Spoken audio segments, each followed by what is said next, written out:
एक घड़ी ना मिलते ता कल जुग होता।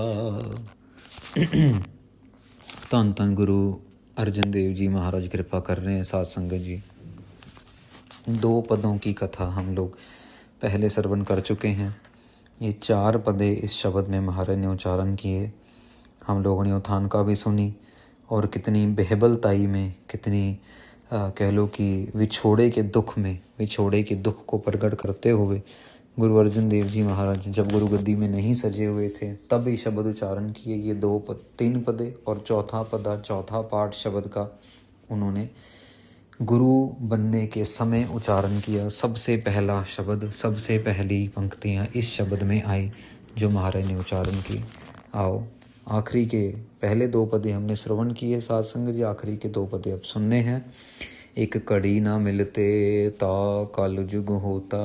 साध संगत जी, आपने आम तौर पे सुना होगा जब कोई भयंकर चीज़ हो रही होती है, जब किसी के घर में बड़ी चोरी हो जाती है, किसी को बहुत बड़ा धोखा मिल जाता है, या किसी के साथ बहुत बड़ी अनहोनी हो जाती है, या ऐसी बातें जब होती हैं जो मतलब अजीबोगरीब अपटीजी होती हैं, अलग सी होती हैं, तो हम आम तौर पे कह देते हैं अरे यार बड़ा कलयुग है, यहाँ तो बहुत कलयुग, बहुत भारी कलयुग है। ऐसी बातें निकल आती है ना मुंह से हमारे।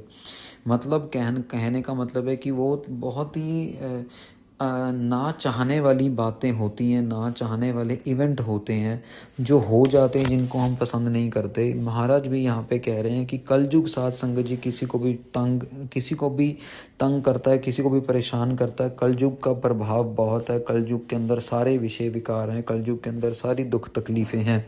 कलयुग के अंदर अगर उद्धार होना है तो नाम के साथ होना है। यहाँ महाराज कह रहे हैं एक घड़ी, अगर मैं एक घड़ी भी आपसे नहीं मिलता महाराज ता कलयुग होता, मतलब कि इतना बड़ा भयानक काला समा होता है मेरे लिए। यहाँ पे महाराज एक कंपैरिजन कर रहे हैं कि वो समा मेरे लिए बिल्कुल काला सा होता है, मेरा मन नहीं टिकता, मुझे अच्छा नहीं लगता। ये तो एक घड़ी की बात हो रही है और यहाँ तो गुरु महाराज ने 3 साल निकाल दिए साथ संगत जी। अब सोच के देखो वो बेहबलताई, वो बर्दाश्त की शक्ति कितनी ज़बरदस्त। हमारा कोई अगर काम ना हो रहा, अगर हमारी कोई बात ना बन रही हो तो हम कितनी जल्दी डोल जाते हैं, हम कितनी जल्दी अपना किनारा कर लेते हैं। परमेश्वर तो है ही नहीं, अब ये तो मेरी तो सुनता ही नहीं है, अब मेरे साथ तो इसकी दुश्मनी है, ये है वो है, बातें कर करके हम अपना जो है नुकसान करवा लेते हैं। महाराज कहते हैं अगर आपके दर्शन मुझे एक घड़ी जितने भी ना होना तब भी जो है महाराज ये मेरे लिए बहुत बड़ी कल्पना बनी हुई है, बहुत बड़ा दुख का विषय बना हुआ है, बहुत बड़ा काल प्रतीत होता है मुझे,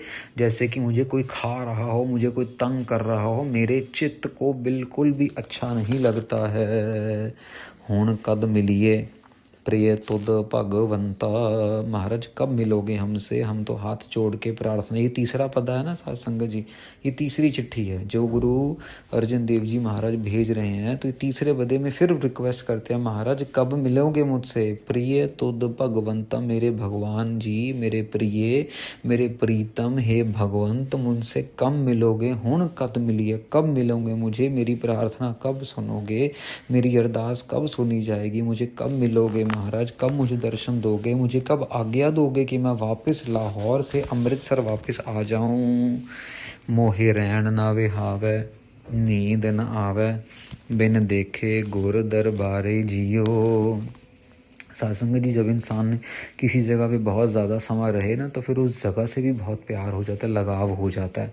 यहाँ पे भी महाराज कह रहे हैं कि मोहे रहन ना विहावै, मेरे से रात गुजारी नहीं जाती है, मेरे को रात भाती नहीं है, नींद ना आवे, मुझे नींद नहीं आ रही महाराज, मैं बहुत ज़्यादा तड़प रहा हूँ, मैं बहुत ज़्यादा अजीब फील कर रहा हूँ, रेस्टलेस हो रहा हूँ।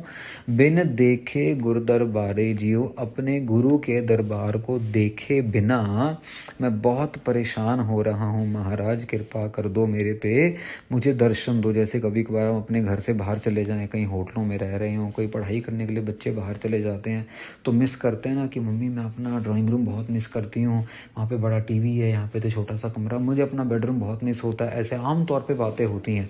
यहाँ पे भी महाराज कह रहे हैं बिन देखे गुरु दरबारे जियो, जब तक मैं गुरु महाराज का दरबार नहीं देख लेता मेरे को नींद नहीं आ रही। महाराज आप मुझसे वहाँ पे सेवा लिया करते थे, दर्शन देते थे, संगत के दर्शन होते थे, मुझे कब वापस बुलाओगे मेरे रब्बा, मेरे प्रभु जी। हे तान गुरु रामदास जी महाराज, उनके चरणों में ये तीसरी चिट्ठी लिखी है और 3 नंबर डाल के आगे भेज रहे हैं, हों कौली जियो कोल कुमाई, तिस सच्चे गुर दरबारे जियो। मैं ऐसे सच्चे गुरु के दरबार, धन धन श्री गुरु रामदास महाराज जी के दरबार के को मैं बार बार वारने जाता हूँ। मेरी जान भी वारने हों कौली मैं, और जियो कोली मेरी जो जिंद है वो भी वारने जाती है, वो भी बलिहार है। किससे? गुरु रामदास महाराज जी और उनके दरबार से। महाराज आपके सच्चे दरबार को मैं कुर्बान जाता हूँ महाराज जी। ये जो साध संगत जी जब लिखी चिट्ठी, ये तीसरी रहाव आ जाता है यहाँ पर, ये तीसरी चिट्ठी यहाँ समाप्त हो रही है। और फिर गुरु रामदास महाराज ताकीद करते हैं कि ये चिट्ठी जो है किसी और को नहीं देनी, सीधी और सीधी गुरु रामदास महाराज के ही चरणों में जाके रखनी है। तो सिख पूछता है, भाई पृथ्वीचंद मिले, महाराज कहते किसी को भी नहीं देनी, सबसे पहले ये जो तीसरी चिट्ठी है सीधे गुरु रामदास महाराज को देनी है। और जब ये चिट्ठी तीसरी चिट्ठी मिलती है तो फिर आपने पहले सारी जो है अवधान का सुनी है, वो भेद खुल जाता है।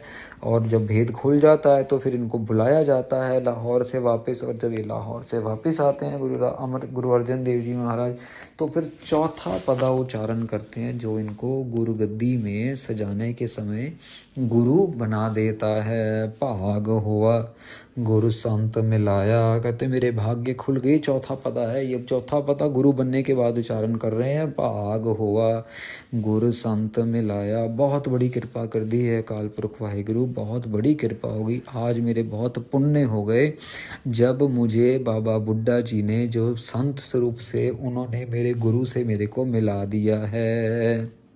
कि बाबा बुड्ढा जी का भी बहुत बड़ा रोल था ना साध संगत जी, गुरु रामदास जी को बुलाने के लिए, गुरु रामदास जी को लाने के लिए, गुरु अर्जन देव जी महाराज को लाने के लिए गुरु रामदास जी के पास। क्योंकि उम्र में सबसे बड़े थे तो इनकी बात पूरी मानी जाती थी, सुनी जाती थी। बहुत सत्कार था बाबा बुड्ढा जी का गुरु घर के अंदर। प्रभु अविनाशी घर में पाया, मैंने आज अपना प्रभु पा लिया, अपने घर में पा लिया, अपने मन में पा लिया। आज मुझे प्राप्त हो गया, बस ऐन शांति हो गई। आज मुझे रब मिल गया, मेरे गुरु रामदास जी महाराज मुझे मिल गए। मैं अपने घर में आ गया, मुझे अपने घर में मिल गए, घर में पाया। सेव करी पल चसा न विछुड़ा, जन नानक दास तुम्हारे जियो। महाराज कहते अब मैं सेवा करूँगा, और इतनी सेवा करूँगा कि एक चसा, सबसे छोटा टाइम का जो कह लो यूनिट है ना साध संगत जी, वो चसा बन जाता है। वो कह रहे हैं कि मैं एक चसे जितनी भी मौका नहीं गंवाऊंगा कि मैं सेवा ना कर सकूं, और मैं उनसे बिछड़ूंगा नहीं। अब तो मैं मिल चुका हूं, अब मैं उनसे बिछड़ूंगा नहीं। जन नानक दास तुम्हारे जियो, कह रहे हैं हे अकाल पुरख वाहिगुरु जी, आपके दास बोल रहे हैं। नानक वर्ड यूज़ करके, नानक अक्षर यूज़ करके अब अपने आप को दास बोलना शुरू कर दिया गुरु अर्जन देव जी महाराज ने। जैसे सारे गुरु अपने आपने शब्द के आखिर में नानक वर्ड यूज़ करते हैं, वैसे अब गुरु अर्जन देव जी ने भी ऊपर की 3 चिट्ठियों में नहीं किया, ये चौथी चिट्ठी में कर रहे हैं, क्योंकि गुरु बन चुके हैं। ये हमारी प्रार्थना है, हम प्रार्थना कर रहे हैं दास बन के, जन नानक दास तुम्हारे जियो। नानक हम दास बन के ये कह रहे हैं कि अपनी सेवा आप हमसे ले लो, हमेशा लेते रहो। हाँ कोली जियो कोल कुमाई, जन नानक दास तुम्हारे जियो रहाओ। महाराज कहते हैं हम आपको हमेशा बलिहार जाते हैं, हमारी आत्मा भी आपसे बलिहार जाती है। जन नानक दास, नानक आपके दास हैं, आप हमसे सेवा लेते रहो। साध संगत जी, दास बोलना तो बड़ा आसान है, लेकिन दास मतलब एक तरीके का समझ लो कि गुलाम होता है। अब हम अपने आप को गुलाम बना लें गुरु महाराज के, तब तो बात बने ना। हम तो अपने आप को राजा महाराजा मालिक बना के चलते हैं, गुलाम कहाँ से बनाएंगे।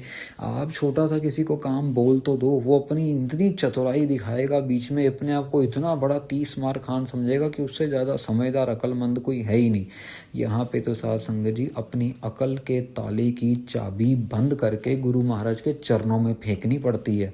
जैसे आप एग्जाम्पल लीजिए कि आपके घर में 5 कमरे हैं, और एक कमरे के अंदर आपने सारा खजाना, पैसे वैसे, तिजोरी सब रखी हुई है, और गुरु महाराज आए और गुरु महाराज आपको बोले कि ला भाई हमें तो अपना सब कुछ दे दे, ला जितने तेरे पास पैसे हैं, तो बजाय गिनने के, बजाय सोचने के, वो सारे कमरे की चाबी का मारा ताला, महाराज जी ये चाबी आपकी, ये कमरे के अंदर जो सामान सब आपका, हम भी आपके, हमारा परिवार भी आपका, हमारे बच्चे भी आपके, आप मारो, आप रखो, आप सिर काट लो, आप बाजू काट के ले जाओ, आप हमारी जीभ काट लो, आप हमें सोने के सिंहासन पे बिठा दो, आप हमें फरारी गाड़ी दे दो, जो मर्जी करो महाराज, हम आपके हुए और आप हमारे हुए।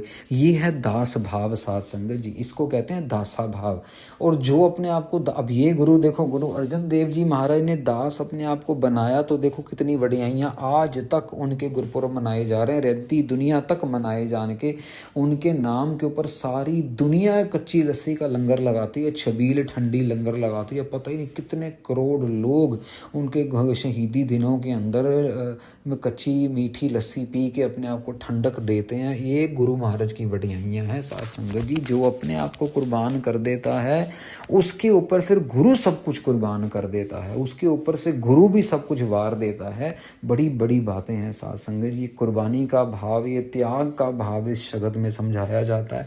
अपने गुरु से प्यार किस हद तक किया जा सकता है, अपने पिता से प्यार क्यों, क्योंकि गुरु अर्जन देव जी महाराज के पिता हैं गुरु रामदास जी महाराज। अपने पिता से कितना प्यार किया जा सकता है, उनकी कितनी रिस्पेक्ट की जा सकती है, ये सब इस शब्द के अंदर आया है साध संगत जी। तो ज़रूर ये शब्द की कथा जो है यहाँ पे समाप्त होती है, लेकिन आप कोशिश कीजिए कि ज़रूर अपने बच्चों को ये कथा ज़रूर सुनाई जाए, ताकि उनके अंदर भी अपने पिता प्रति, अपने गुरु प्रति प्रेम भाव जागे। तो जो हमारे घर में जो क्लेश हो जाते हैं, बच्चे बात नहीं सुनते, ऊँ आ करते हैं, चूँ चाँ करते हैं, शोर मचाते हैं, ऊँची आवाज़ें बात करते हैं, उनके दिमाग में ये बात बैठे कि नहीं, हमें तो अपने पिता, अपनी माता जी से बहुत प्यार से, प्रेम से बात करनी है, इतने प्रेम से बात करनी है कि वो हमारे लिए सब कुछ हैं। और अगर कहीं माता और पिता वाकई में गुरबाणी के धारणी हैं, गुरबाणी पढ़ रहे हैं, तो फिर तो बच्चों के लिए वो उनके मार्गदर्शक भी बन सकते हैं।